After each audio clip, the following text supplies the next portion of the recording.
Hi, everyone. It's Nia Claire with the Light Up event, which is coming up this Sunday already. I can't believe it, October 23rd.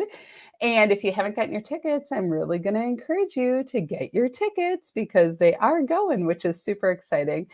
And as this entire week, I'll be meeting with our practitioners who are going to be at the event. This is an opportunity for you to connect with them, find out what they're up to, and hopefully you'll get a chance to meet with them. If you don't, at least you've made a connection. There's lots of information that we'll be sharing about how you can meet up with them, even outside of the event. So I am super excited to bring back Cami Thelander, or the Lander. I am so excited that you are here with us today because we had such a good connection right out of the bat. When you and I met last month, I mentioned my daughter is home, you guys. So I'm warning you that she might pop in. She's got a little bit of a cold. She's going to say hi. This is Eiley. Can you wave and say hi?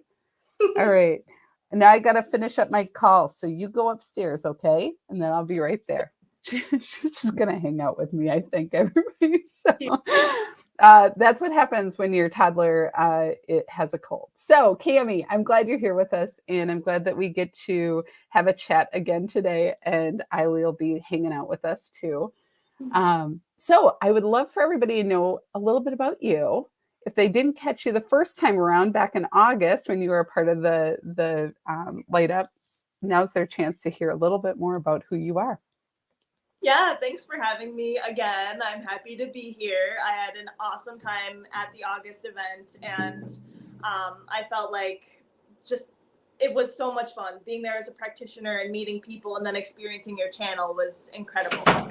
So I'm really excited for another round of that. And I will be providing bodywork again. So I'm a Craniosacral Therapist, and I also specialize in grief support.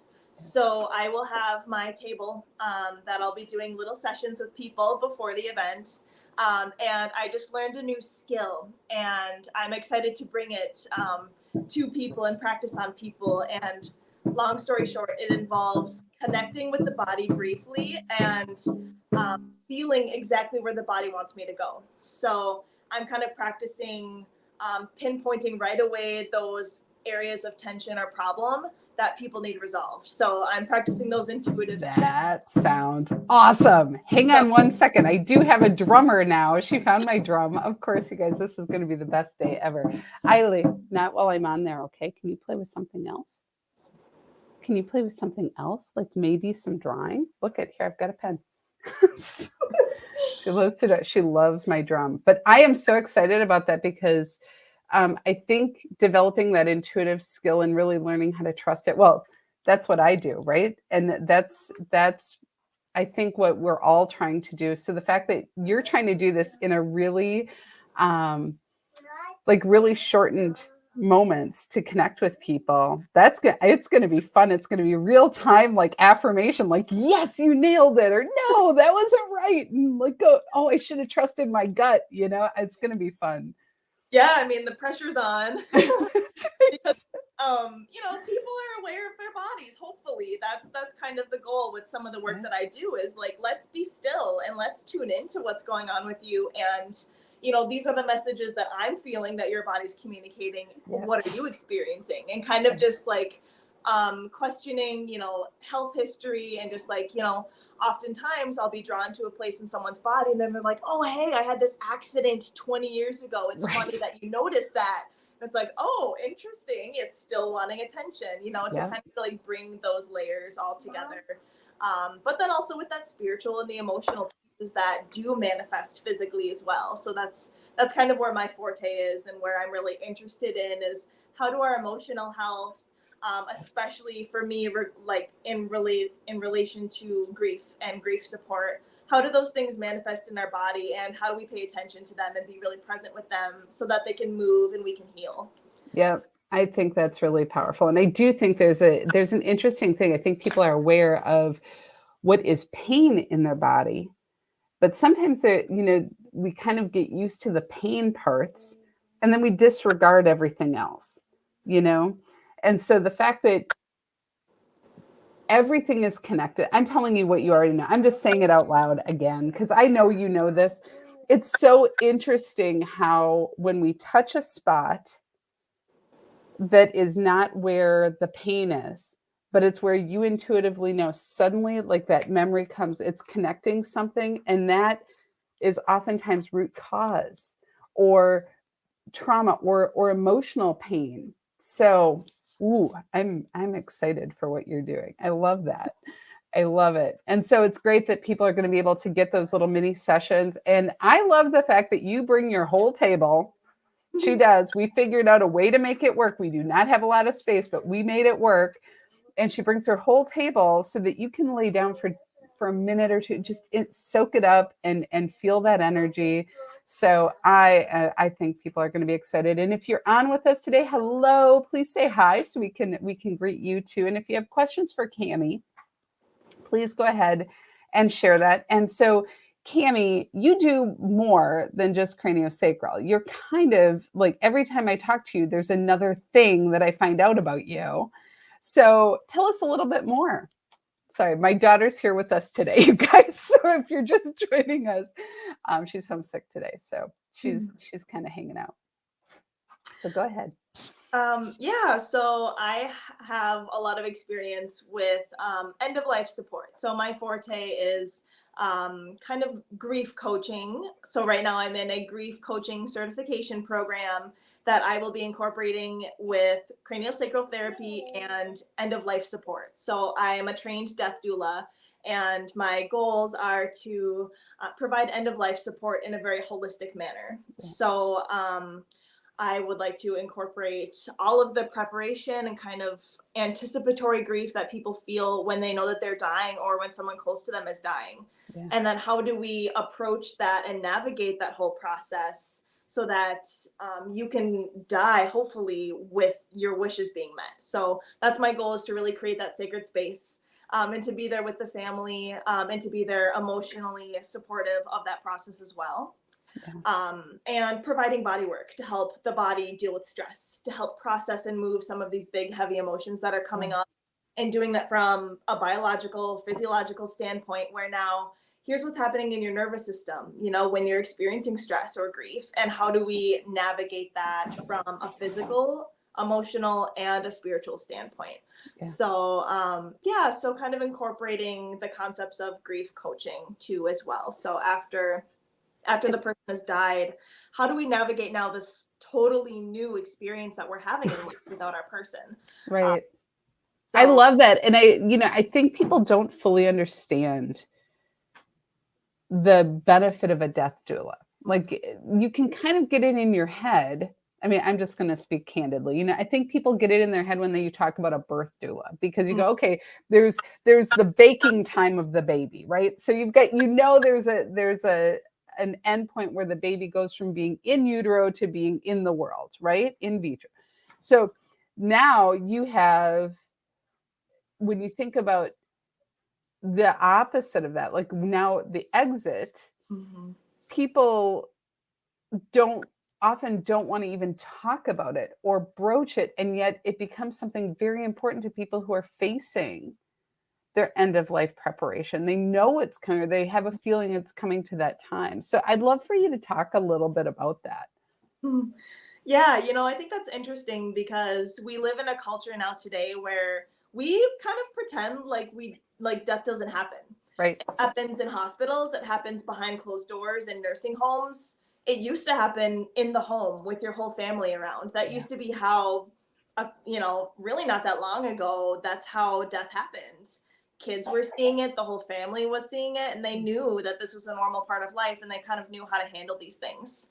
But now we live in a time where this happens and we don't see it. The only death that we see is like on TV shows, and they're very violent or tragic. And we kind of lose this sense of death as a sacred transition from our physical bodies now to this, without dropping our physical bodies. And part of my goal is to really normalize talking about death and grief, because it sparks conversations of like, oh, how do you want your death to go? You don't have to be hooked up to a bunch of tubes in a hospital because you've been convinced to continue treatment long after you would rather have just stayed at home and Right. had a death at home with your family rather than, in surgery now that failed because your, illness was already terminal, but the doctors wanted to keep, Right. trying to save you, right? Because they do, and that's their job. But I think there comes a point when we have to realize, what do we want? What Yeah. do we want our end of life to look like? And having someone who can advocate for us and be there with us to kind of navigate, like, oh, I'd really like to have this prayer read. I would really Yeah. like to have a candle lit. I really don't want to be in the hospital. I want this person there. I want to say these words. I would, like, we have so many choices. And I That's think right. it's really empowering when we can think about that and prepare for that a little bit. And then I think that also helps with the grieving process. Yeah, for It's sure. tremendously important for the people left behind to Yeah. be involved in this process for their loved one and to have a tangible something that they can see to process what's happening. Yeah. Getting a phone call that your person died and then moving forward with that without kind of having that tangible realization or experience of this person was here and now suddenly they're not. Oh, That's yeah. different from being there with someone while they physically transition. And the way that our brain can grasp that and move forward with that information is going to be really different. I just think this is so important. And I think as we look at, like, we're going to have a lot of people transitioning. And it's just a numbers game. We have a lot of people in that boomer generation who are reaching that point in mass, because there's a lot of them.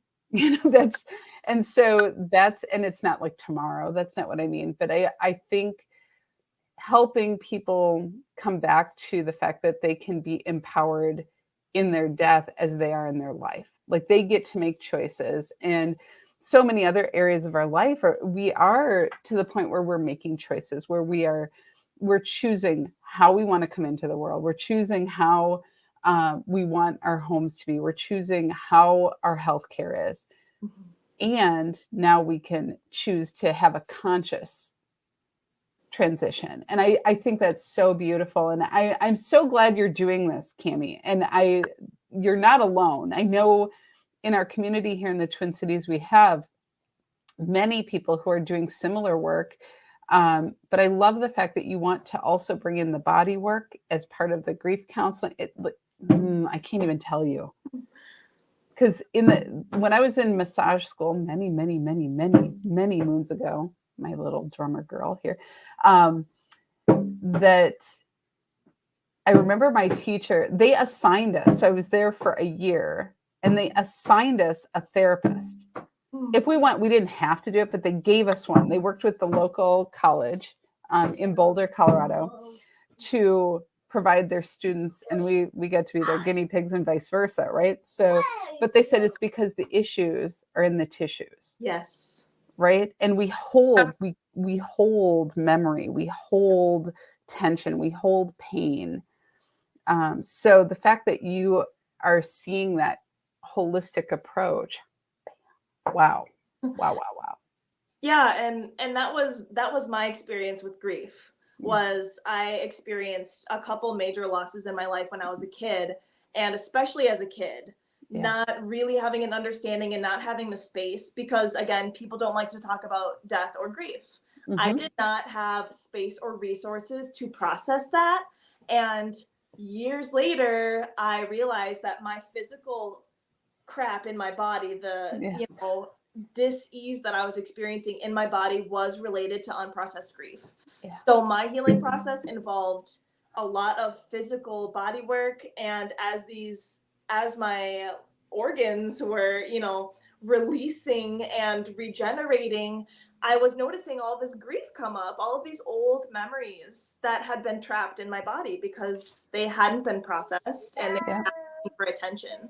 So that's kind of my approach. Is I want to prevent that from happening to people. I want to be there with you while you're experiencing this and really help to bring that awareness into your body so that you can feel what your body's asking of you and prevent the grief from getting trapped in there.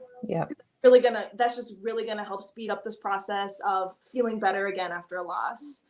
Yeah. And then preventing chronic diseases that often come with holding on to that trauma. Yes, exactly. And I think that's the part that we often don't, um, what's invisible to, we are so keyed into what we see. It's, you were talking even about people passing. If you don't see them pass, it actually makes grieving harder, because what's the beginning point? Do I really believe they're gone? What is, we believe what we see. The same thing is true with our body and the physical. If we can't see it, if we don't see this hump on our back, if we don't see a physical scar, then is there anything really there? So the fact that you had the wherewithal, it sounds like at a pretty ripe age, I'll say that, right? The fact that you put all that together so early and kind of found your lane, your channel of what you're passionate about. It's exciting, and I just think about all the people who get the benefit of working with you. I'm excited for that. And so, just a reminder, she's going to be at the Light Up this Sunday. And so, if you're going to be there, get there early. Sign up for a mini session with her, and just being in your energy, Cami, is delightful. And so I know you've got some things coming up as well. So tell me a little bit about that. What are you bringing to the Twin Cities, to Minneapolis? You guys were local in Minneapolis. We're talking about that. So what are you up to? So my next big project is a local retreat in January in Minneapolis. So I'm partnering with other practitioners and holistic health people to bring a little retreat to a center. It's actually a big 5-bedroom house. It's super fancy. Nice. And we're going to be setting up workshops every day, every week for the month of January. And this will involve yoga, body work, conscious meals, connecting with like-minded people. And each week we'll have a theme.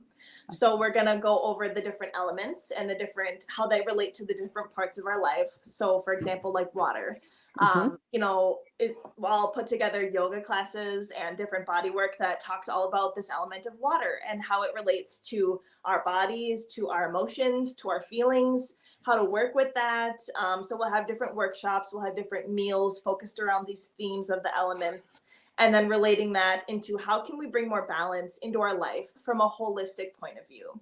So you'll also have access to body work. So if you decide you want craniosacral therapy, I'll be there and can work with you one-on-one. If you decide you would like grief coaching, I'll be there and can work with you one-on-one. Nice. We'll also have my acupuncturist friend will be there available for appointments. I've got a couple health coaches in mind that are going to be there to help you work through like what changes you want to make in this coming year. Yeah. And this is just going to be a space where you can go explore whatever that looks like for you. And we've got resources to really help you hone in on making those changes, coming up with those healthy routines, and doing it in a space that you can kind of be removed from your home. So we'll have an actual space that we can connect and explore these things, so that you can bring that, have a little retreat away from your daily life, away from your own routines, get a break maybe from family if you've had enough of that after the holiday. Yeah, right. To just kind of have some you time and to just reconnect with what's important to you and the changes that you want to make towards a healthier you this coming year. That just sounds delightful. So you've got that going on. Like it's going to be a little bit every week, and more coming, I'm guessing, on all of that information. So just so you guys know, we'll make sure that gets posted and that where we can find that information from Cami, so that you can find her information and get that going. I'm super excited about this because I think, the holidays bring on their own kind of stress and grief and all sorts of things. So the fact that you are providing this beautiful, what I'm going to call a transition into a new year, into, what did you say, a new you? Yes. What will that look like in the year ahead? So I'm very excited about that. That's awesome. Can you hear my little sick one? Playing with crystals. That's what we do. So that's great. And then I think you said you had something else going on in February. And so this is for all my travelers out there, because when she told me this, I'm like, oh, I want to go. I can't go in February because I've got things planned. But if you don't, you're going to want to hear about this. So tell us what you're going to be up to. Yes. So at the end of February, I think it's February 27th into March 4th. So that last week moving into March, I will be hosting a retreat with someone I've partnered with. And we're going to be hosting, it's called a Language in Motion retreat in Panama City. So we will have kind of the same idea of presence and embodiment, but also partnered with learning Spanish. Yeah. So this amazing woman who I've partnered with has this approach to learning, which is very much experiential, very much about taking in what's around you and learning in the moment wherever you're at. So you could be fluent in Spanish, you could really not know any of anything and are just kind of hoping to pick up a few things. She's really great at meeting people where you're at. So she's going to be doing the language piece of it. So we'll be out exploring and adventuring all over Panama. And then I'm going to be doing a lot of the embodiment kind of integration work that goes along with these experiences, being in a new place. How do we be present and how do we let that kind of percolate into our body so that we can really retain that, learn the information, and let it all kind of settle in, let all those experiences blend and merge and kind of guide us to what we're learning and just being in Panama and kind of and Panama's gorgeous. It is stunning. And I'm telling you, if this like trips your trigger, make sure you have a valid passport and get this on your radar now, because it takes a little while. But I think that sounds fantastic. And I think it's going to be really amazing. And I love the idea of learning language in that relaxed, open state. That's how I learned Spanish. I'm out. My son was like, well, you're rusty now. I'm like, yeah, I'm rusty. It's been a lot of years. But I was in Guatemala and learned, not doing yoga, but it was an immersive experience. So it's a good way to do it and get brushed up. And we have capacity to learn that we don't even know. Yeah. And so to be in that, I'm excited. I'm glad I love connecting with you. I love your energy. I love everything that you bring, Cami. And I'm so glad that you said you're going to be part of the Light Up this month, because you just light it up, which I'm excited about. And so if you haven't gotten tickets, I really encourage you to get tickets. Make sure you get there early so that you can sign up for times with Cami. You're not going to want to miss it. And then this week we have more interviews coming with the rest of our practitioners. It's going to be just a fun week. And if you guys haven't, I'll give you the right there. You can sign up, get your tickets. They're $20. It's here in Minneapolis for anybody who's asking. Like, I had people asking, are you going to do that? Are you going to stream it? I'm like, I really want to. I think that's going to be a 2023 goal, to be able to stream the event so that we have some people live, and I have people all over the country that would love to be able to hear what people have to say, see what people are doing. So we're working on that. It's a technology game. So Cami, thank you for being with me today. Thank you everybody who joined us. If you have any questions for Cami, you can, and you're catching this where we're not live, put them in the comments and we'll make sure that she gets tagged in it so that she can answer them for you. Have a wonderful day. And thank you again, Cami. I'll see you on Sunday. All right. I'll see you guys. Bye. Have a good one. Bye. Bye.